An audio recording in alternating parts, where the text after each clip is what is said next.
In this short video, we're going to describe how to get expected per acre payments for both ARC-CO and PLC from APAS. These payments are going to be used in our Farm Bill Decision Tool spreadsheet, and in particular, they're going to be fit into the yellow boxes under CBO, USDA, FAPRI, and we're going to have per acre payments for ARC-CO and PLC. The acronyms CBO, USDA, and FAPRI stand for Projected Price Series from 2015 through 2018. CBO is Congressional Budget Office, USDA is U.S. Department of Agriculture, and FAPRI is a Missouri product that periodically projects prices.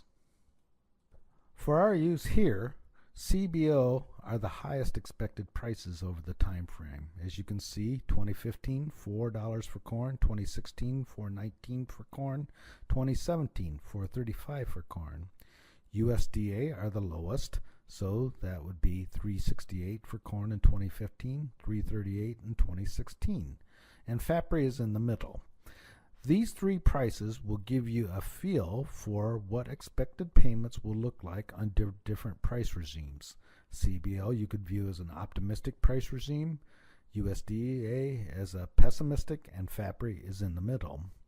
These prices are used along with projections of county yields in simulating yields across very many scenarios and then coming up with an expectation for each year from 2014 to 2018. We can get these estimates of expected per acre payments for ARC-CO and PLC under these three prices from APAS at fsa.usapas.com. In particular, we will be going into the sample farm section. The estimated payments in APAS will change over time as more information comes available. So as we get closer to the decision point, we would suggest rerunning these numbers or going to APAS again and looking at the numbers again as more information about both yields and prices will become known. In particular, by the time the sign-up deadlines approach, we will have a very good idea of what 2014 payments will be for both ARC-CO and PLC. We are going to show getting these payments for a sample farm from Washington County, Illinois.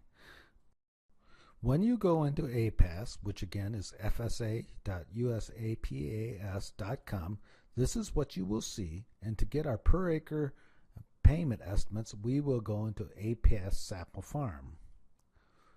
Once we are there, we will select our county for which we want estimated per acre payments, and for our example we are going to run Illinois, and we're going to do this for Washington County.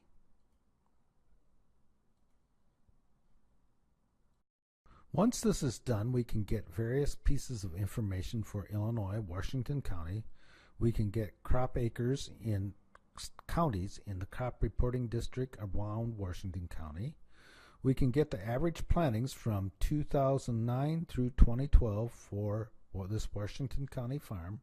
We see this as 429 acres for corn, 624 acres for soybeans, 236 acres for wheat. Where we want to go though is in the expected program payments, and here you will see this for all crops for the sample farm that we showed before. If you hit show prices, you can see the prices that we're using here, but we want to go to expected program payments per acre by crop.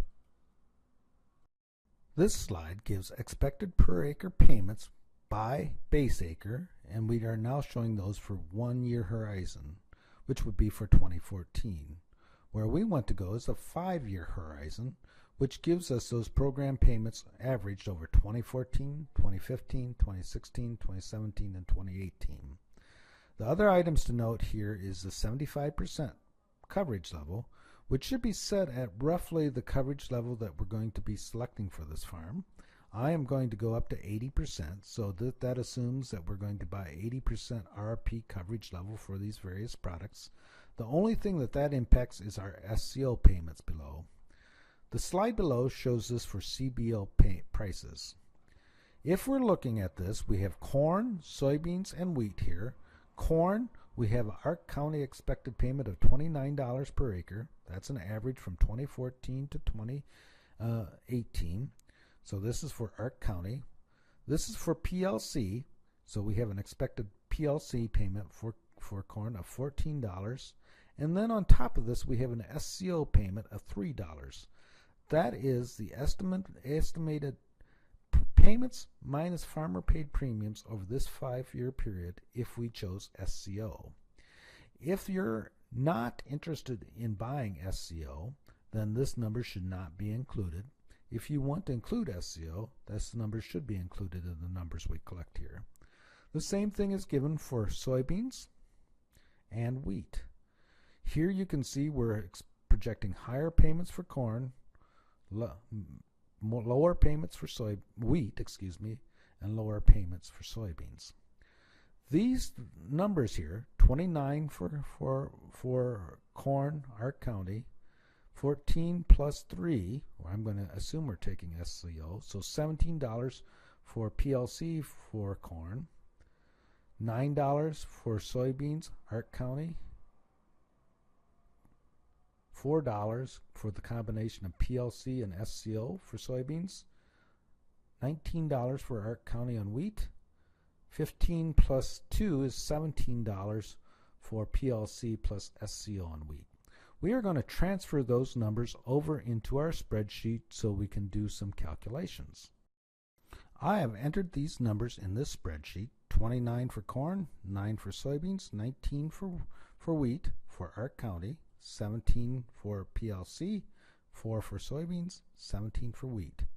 We can then choose that CBO prices, and given our current acre and reallocated acres, we can see what the payments are. In this case, if we choose the program that maximizes payments, which in all of these cases would be Ark County, the maximum payment allocation would come from the current acres, less for reallocated. Ark County, if we made that choice for all crops, we would have $26.40 for current acres. Reallocated acres would be $2,400. PLC, lower, but current acres would still have higher payments. In this case, no matter what we select for the program, CBO prices would suggest that the current acres have a higher payment than the reallocated acres. We could repeat that process for USDA prices. If we click on USDA prices, we will get a different set of payments. These payments are going to be higher because USDA payments are lower than CBO payments. So we can collect those and enter them into our spreadsheet. I have entered those numbers here in the USDA columns: $38 per acre for corn, Ark County, 15 for soybeans, 27 for wheat, 42 for PLC for wheat, 8 for PLC, and 35 for PLC. If we now click here and you select USDA prices, we'll get a revision of those prices, but in all cases, the current allocations under this price scenario still suggest that the current acres will result in higher payments than the reallocated acres.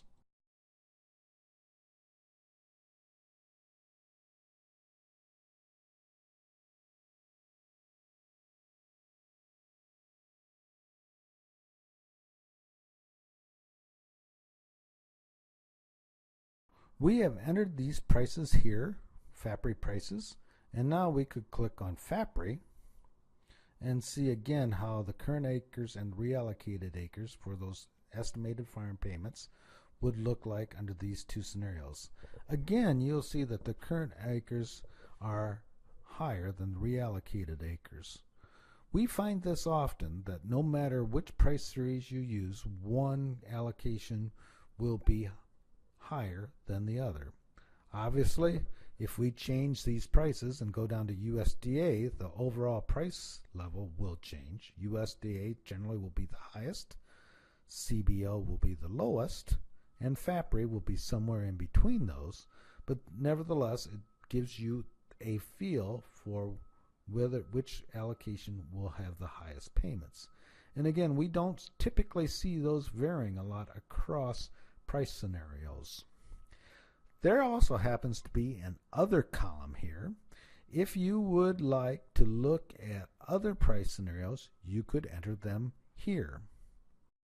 You could develop those estimates by going back into our site and going into Custom Farm.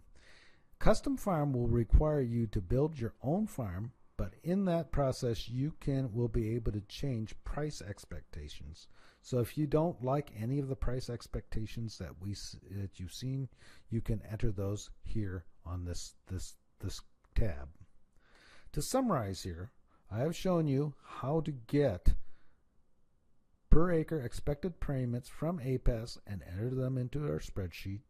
We would again suggest coming back here as we get closer to the deadline, because those expected price payments will change. Expected payments per acre will change, particularly the 2014 numbers, as we get more information of what yields are and more information about what prices are.